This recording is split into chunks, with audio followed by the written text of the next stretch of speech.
Hey, boss, do you have some hot Cheetos in the back? Hot Cheetos? You got it. Well, you're lucky. This was the last one.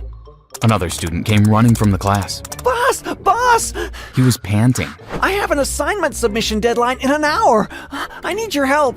An hour? That's a very short time, but it's doable. I'll have to charge you triple more than regular. Triple? That's a lot. It's business, man. Take the offer or not, your choice. Fine, I'll be back in an hour. He left the assignment instructions and left. Hey Jenny, my in-house nerd, we have a new order. Hi, I'm Boss. What you just saw was a glimpse of my day-to-day life. I'm a businessman. In fact, I used to be one ever since I was small. I always had the mindset of a winner, even in junior school.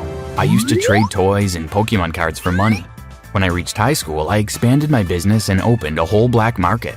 I was on my way to make millions. Now, you might be wondering how I did that, right?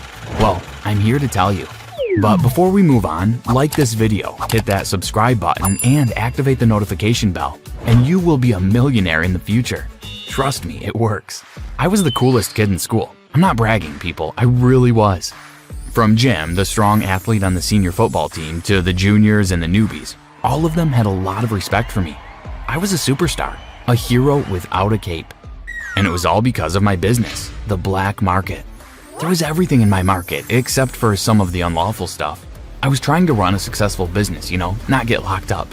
For the lazy bunch who never did their assignments and homework, I had hired a few nerdy students so that they could get the assignments done for money. You have no idea the number of students coming to me to get their work done. I was honestly making the most profit out of it. For the artistic and rebellious students, I had all sorts of paints and placards, even spray paint. That was how people got to see new wall art every day in the school bathroom. Let's keep this a secret though, shall we? Then there was food. Our school was one of those where fast food was strictly prohibited. Yes, one of those excessive health-conscious ones. So I had to step in to provide the ultimate comfort food. McDonald's, KFC, Pizza Hut, and some chips. For this too, I had hired a chain of students to sneak the food into the school. You see, I was all the brains and I had people working for me all over the school, making me richer. My friend Tim was always going on and on about how the business was the reason that my life was better than any other kid in the school. Dude, you have loads of money and girls that are mad about you in line. Your life is set. Little did he know that that kind of attention from girls didn't serve me very well.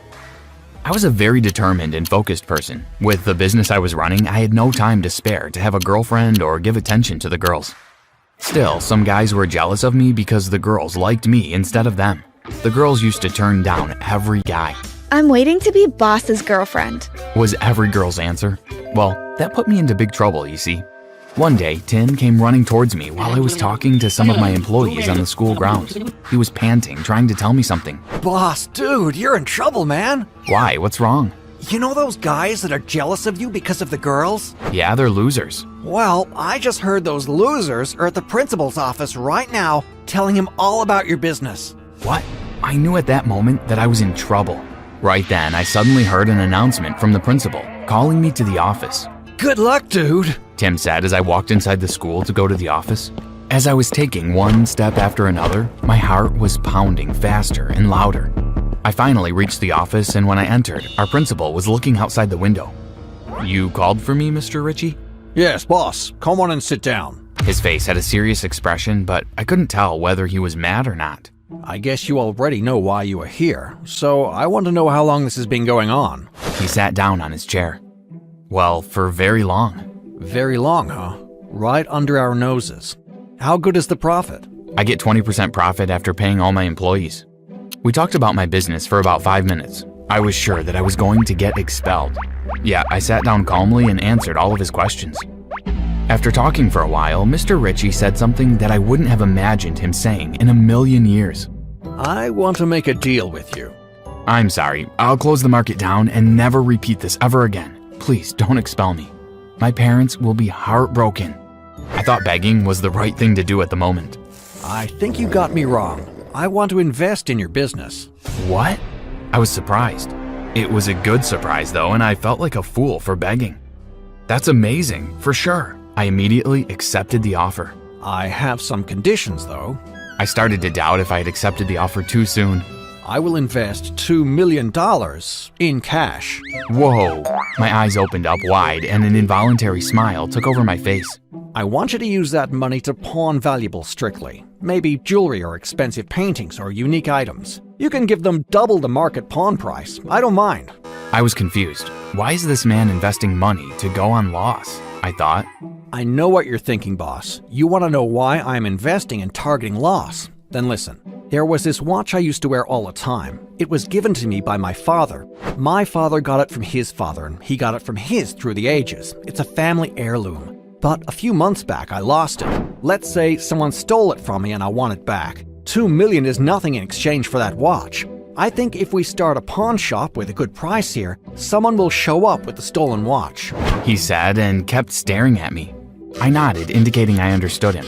I thought it was a valid reason to invest a huge sum of money to find a lost item that you hold dear to you. If I had the money, I would have done the same. He also told me that for the sake of the money, we will be selling the pawned items and splitting whatever money we get in half. That's it. This is going to make me a millionaire, I thought. And with that, we shook hands in agreement. The business took off instantly afterward. The kids in the school were fascinated by the idea that they would be getting money for the items they never used. It was even a better deal because they were getting a higher price than the market value. Suddenly, there was a flood of students coming in to pawn their valuables. Remember guys, I'll take it if it has value, I shouted every 10 minutes so that they didn't crowd only to bring in a toy.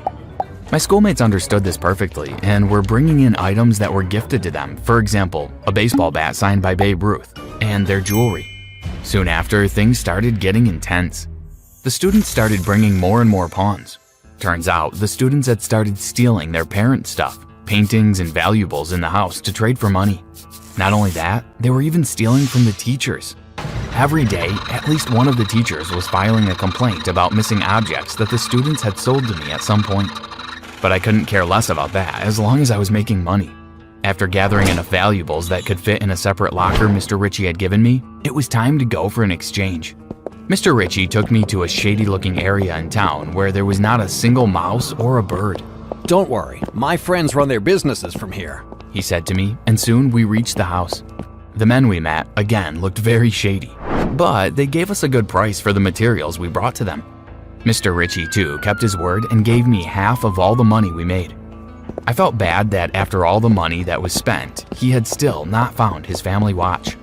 I'm sorry we haven't found your watch yet. What watch? Your heirloom. Oh, right, my watch. We'll find it eventually. He gave me an uncomfortable laugh. That was weird. How can he forget the reason for investing such a huge sum of cash? There was something fishy going on for sure, but I had no clue what it was. Another thing I noticed was that he was really happy about getting the money from those shady men, even though initially he had told me it was not about money. These thoughts started to trouble me in the days to follow. One of those days, a student came to me to sell a peculiar object. I want to sell a bug. It's from the FBI. I got it from my dad. Your dad's in the FBI? Yeah, are you gonna buy it or not? Seeing the bug in his hands gave me an idea. Sure, but you're not getting much for it. I bought it from him, but kept it off the records. I connected the bug to my mobile phone, and as soon as I got a chance, I snuck into Mr. Ritchie's office and hid the bug there. At the same time, there was this chaos going on in school because of all the stealing. The situation was so bad that the police were called. I was trying to stay optimistic and calm, thinking nobody would rat me out, but my gut was burning in fires of terror. You can say my optimism didn't work because what came next was something I didn't want. I bet you've already guessed. The boys that were jealous of me let the police know what I was doing. Unsurprisingly, I was taken to the station. Oh no, my parents. I was more worried about disappointing them than being locked in a cell. I was pacing back and forth in the cell, not knowing what to do. Right then, Mr. Ritchie showed up on the other side of the lockup. Hey boss, I talked to the police about your bail, but they have no intention of letting you go. I felt so thankful that he came to bail me out, and a little bad that I had doubted such a nice person, and even planted a bug at his office. But then he said something that spun my head like a windmill. I don't think I need to tell you about this, but if you mention anything about this to the police, your parents are going to be in a lot of trouble, he said and left. I was shocked. Did he just threaten me? I felt so bitter. The next morning, the police let me go after hours of constant begging, without any serious fines and just some warning. After getting out of there, I went straight to Mr. Ritchie to ask for an explanation. What is it about the deal that you have to threaten me to keep me quiet? I couldn't believe that he ignored me and went with the silent treatment and left me disappointed and very suspicious. A few days later, I was chilling at my house when suddenly I got a call from Mr. Ritchie. I want you to come to the airport quickly and pack a change of clothes. He said from the other end of the phone. Why? You want to know about the secret deal, don't you? He hung up. The deal? As I thought about it, the curiosity was taking over me by the second. So I grabbed some stuff, put them in my bag, and headed to the airport. Mr. Ritchie was waiting for me at the gate, and as soon as I arrived, he grabbed my arm and led me towards the private plane sections. Stop right there! We heard a voice from behind. About 20 police officers and airport security officers were quickly surrounding us. They closed up, came in, and arrested Mr. Ritchie and a few of his shady friends from the private jet. You! I will sue you for this! Mr. Ritchie screamed at me as if he knew it was my doing, which it was. Actually, when I was locked up, I had already told the police about the deal. They had figured out that Mr. Ritchie had invested fake money to launder it through me. I was shocked and had no idea that he had given me fake money. It finally made sense why he didn't care about the profit. I told the police about the bug I had left in his office, and through that we learned that Mr. Ritchie had a scheme with his friends to take me to a foreign country and leave me there. Thankfully, that didn't happen and the police caught them in action. They were sent to jail. Meanwhile, I still got to keep the millions I made from the black market. Thanks for watching. Do you have the mind of an entrepreneur? Let us know in the comments. Don't forget to subscribe and check Powerful and Popular. Once upon a time, my family was broke. When I say broke, I mean really, really broke. I had duct tape on my shoes and my ripped jeans weren't cool like every other kid's because mine were ripped from only wearing that one pair. Teachers thought I was a bad student because we rarely had power, so I couldn't do my homework. But before I continue my insane story, remember to subscribe and hit that notification bell so you never miss out on a crazy story like this one. I don't remember exactly when that changed because it was a slow process. I remember waking up almost every night when I was a kid and finding my parents worrying about bills and debts at the table. But one night, I woke up and they were sound asleep. The next morning, they were smiling. I didn't eat cardboard cereal that morning. My mom made a whole feast. Things started changing around our house very quickly. Gone was the old furniture inherited from my great aunt, who was a big smoker, so you can imagine how nasty that furniture was. We had brand new stuff everywhere. I got all new clothes, and expensive ones too. Our pantry was stocked, full of foods I always saw my classmates eating. All the best snacks. I wasn't embarrassed to invite friends over anymore. One day I came home from school, and I got scared because everything was gone and my mom was standing at the door with suitcases. "Did we get evicted?" I asked with a shaky voice while my eyes started getting kinda teary. It wouldn't have been the first time. My mom just laughed and pointed at a really cool car pulling up.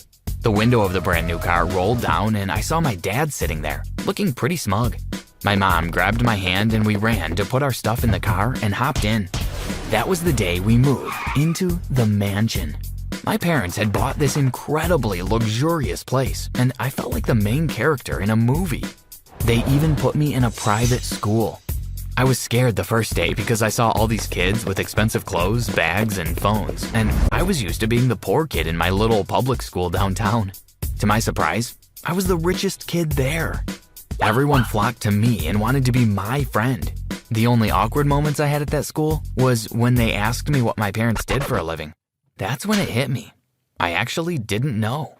I just said they owned their own business. I didn't know that would turn out to be true.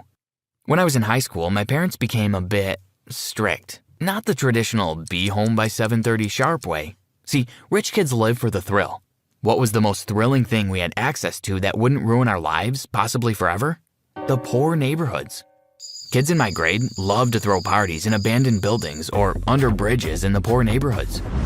To my terrible disadvantage, that was the one thing my parents were strict about. Because it's dangerous. There's so many kidnappings there, dear, said my mom every time I asked why I wasn't allowed to go there. There was a party coming up soon in an abandoned warehouse in the poor side of town. I don't think my parents thought their parenting method through because the thrill of going there was much bigger for me than for my classmates because they forbid it. I pretended I was going to be working out in our home gym late at night. But when my parents went to sleep on the other side of the mansion, I slid down a drain pipe and slipped into our garage, taking out my least expensive car. Hey, I knew it was dangerous. I didn't want to catch the wrong people's attention. The beautiful sound of cop sirens, ambulances, and fights. I drove through the night and towards the abandoned warehouse that would be our venue that night. When I got there, the music was booming and everyone was having a blast. I grabbed a drink, danced, talked to some friends, and chatted up pretty girls all night. It was awesome. I was grabbing a bottle of water from the coolers when I felt the atmosphere in the room shift. I looked at the entrances and saw